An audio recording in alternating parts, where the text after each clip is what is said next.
Alright, so we're going to be comparing two different commands right here, select distinct versus select top. So select distinct is used to avoid showing duplicates, whereas select top, you get to pick how many rows you would like to see. So it might be a little bit more clearer once I get into examples. So first we have select distinct. Now, as you can see, we have loop twice, so select distinct should go ahead and get rid of that. And perfect, it worked. So now let's say you wanted to only see Alexis and Edgar. So you would select top 2. So let's go ahead and run this.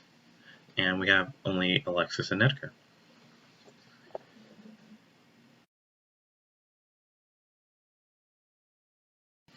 Alright, so we're going to be comparing the in versus the like command.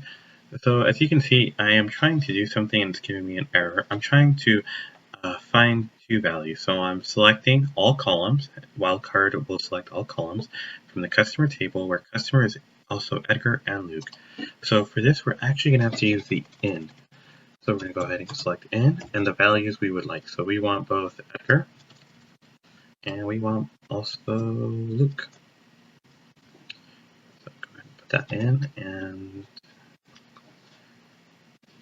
alright, as you can see, it selects all instances where there's both Edgar and Luke. So if we want to select multiple values, you're going to want to use int. Now for light, it allows us to create patterns. So by patterns, I mean, let's say you wanted to find all names that started with the J. So you would use this J, percent being the wildcard here. So anything after J is valid. So it could be J-O-N as in John or J-O-S as in Jose. So if you're looking to find patterns, you're going to want to use like. If you want multiple values, you're going to be using in.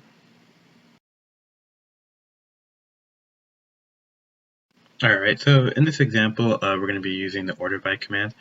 So we're going to go ahead and select wildcard. So it's going to select all our columns. So we're going to have both customer ID and customer name from the customer table. And we want to order by customer name. So as you can see, it put it in alphabetical order.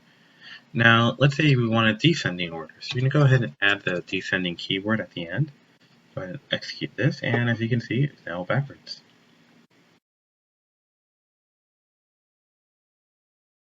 Alright, so as you can see right here, we have our prices set up. So you can see 5.5 is the price for chicken meatballs. So let's say we want to round that up.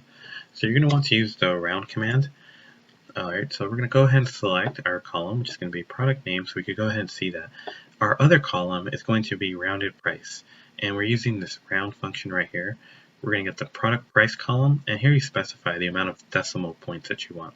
We want a whole number, so we're going to go ahead and put 0. If we wanted 1 decimal point, we would put 1. So this is going to be displayed as the column rounded price, and this is from the product table. So let's go ahead and execute this, and as you can see, change the price up to 6. So that's how round works.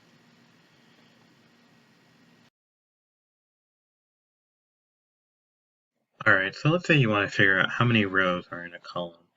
So as you can see right here, this example is very easy. We have 10 rows.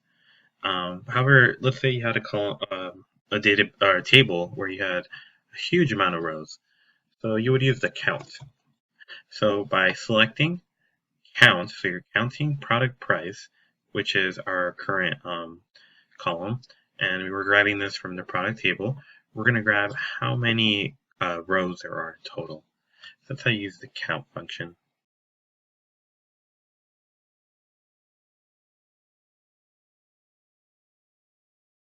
Alright, so now we're going to be learning the sum command, a really easy command. So we're going to go ahead and delete this, and we're going to select and then sum.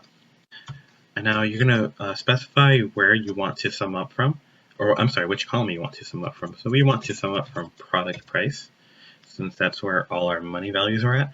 And this is all from the product table.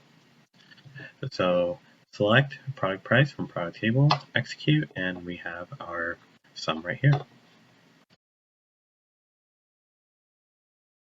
Alright, so the clearest way that I can explain this is, let's say that you're trying to add these two up, these two barbecue ribs right here, so 5 and 6. How would you do that? So using what we've learned so far, you would probably do something like this. You would select the product name, so that's the column we're going to display. We're going to add up the product price right here, and we're doing this from the product table. So let's go ahead and run this and see what happens. So execute, and it looks like we're getting an error.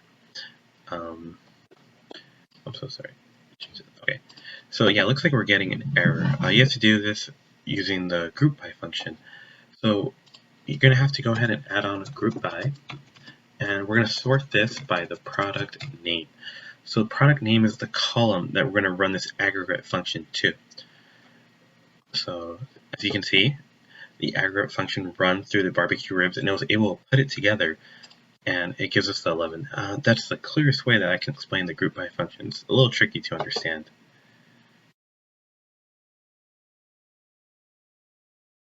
Alright, so now we're going to explain the halving clause. The halving clause is very interesting but really confusing.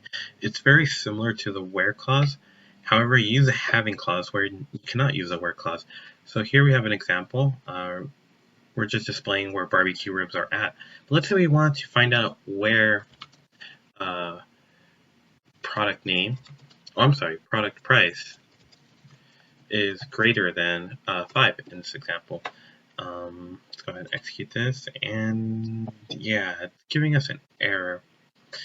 You're going to want to use the halving clause. The halving clause allows you to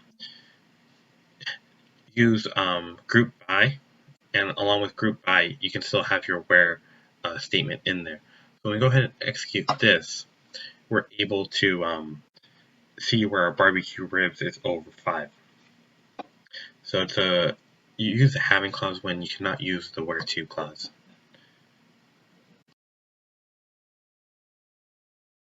Alright, so as you can see right here, we have our product table up, and the customer ID is the customer that bought the product. So you might be wondering, so how will we display this? How will we show both tables at the same time in a SQL command? So that's where the inner join comes in. Alright, so we are going to select customer, and we're going to specify the table. We're going to select we're going to specify the table we're selecting the column from. So we're selecting from the table customer using the column customer name, product name, and those are the two that we are displaying, as you can see right here.